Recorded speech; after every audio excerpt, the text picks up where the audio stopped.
Where's it going to be and when, Joe? More on that. Good morning, Pete.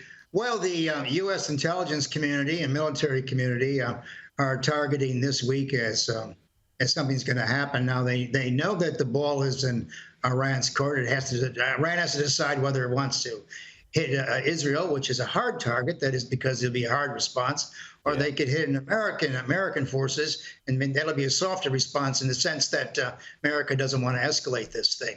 And I think it's very interesting that today the Israelis took a brigade out of Gaza, supposedly for resting and refitting, but it might be they're looking at a second front in Lebanon or something like that. And of course, Pete, the thing we're not talking about, when we're talking about every other damn thing about this war, and war is hell. I mean, all the wrong people get killed sometimes, is that Iran has been calling a shot since day one.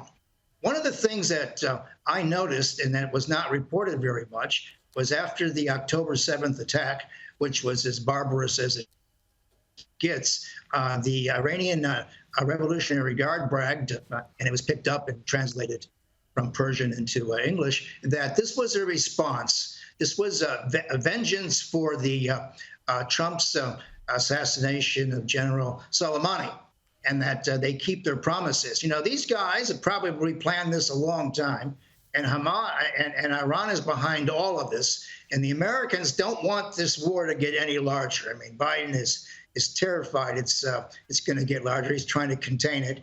Of course, Netanyahu has no problem enlarging the war if he's attacked, so he's in a perfect position to do so. Yeah, you know what's interesting?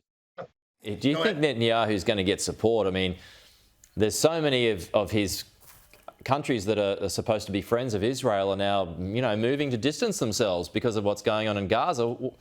How are they going to feel or react if Netanyahu opens up the war to other fronts?